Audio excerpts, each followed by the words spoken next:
Tidak ada gunanya Anda IQ-nya tinggi, tapi pemalas. Tidak memiliki disiplin, forget it.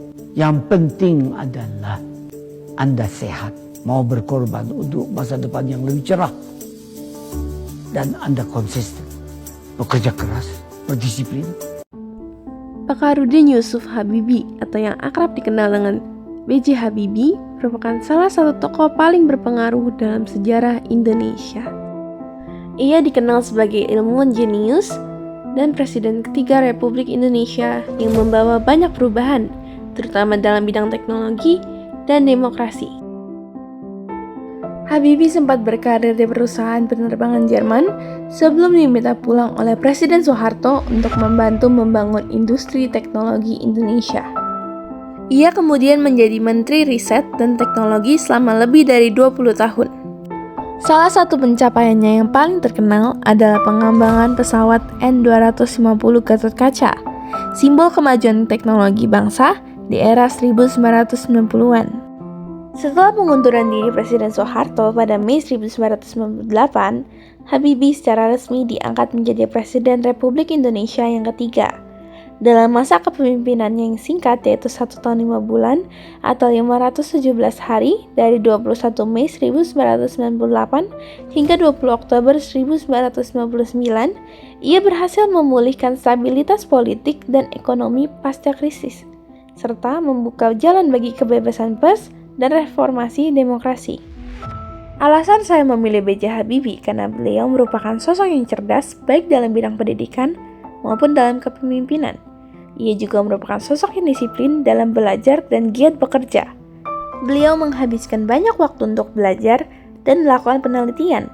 Beliau juga memiliki rasa cinta tanah air yang tinggi, sehingga seluruh hidupnya ia berkontribusi untuk negara. Kontribusi B.J. Habibie berupa 1. Memimpin IPTN, Industri Pesawat Terbang Nusantara. 2. Mendorong perkembangan ilmu pengetahuan dan teknologi, IPTEK. 3. Membantu membangun berbagai industri strategis nasional, seperti industri pesawat, perkapalan, dan teknologi. Nilai yang dapat diambil dari tokoh tersebut adalah 1. Kegigihan. Semasa hidupnya, B.J. Habibie merupakan orang yang gigih dalam bekerja maupun ketika ia belajar. 2. Rendah hati. Meskipun beliau merupakan orang yang jenius, pernah menjabat sebagai orang nomor 1 di Indonesia, beliau selalu ramah, hangat, dan terbuka kepada siapa saja tanpa memandang status sosial. 3. Jiwa nasionalisme yang tinggi. Beliau rela meninggalkan karir yang cemerlang dan masa depan yang terjamin di Eropa demi kembali ke Indonesia untuk mendedikasikan hidupnya untuk membangun industri dirgantara nasional (IPTN) dan memajukan teknologi bangsa. 4. Kesetiaan.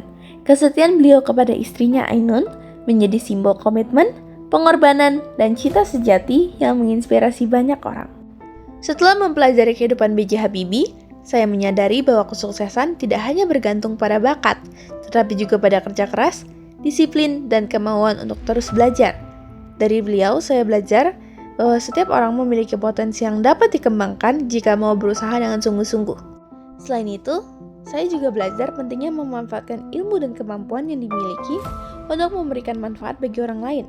B.J. Habibie tidak hanya mengejar kesuksesan untuk dirinya sendiri, tetapi juga mengabdikan pengetahuan dan pengalamannya untuk kemajuan Indonesia. Hal tersebut membuat saya menyadari bahwa prestasi yang kita raih akan lebih bermakna jika dapat membantu dan membawa dampak positif bagi lingkungan sekitar kita.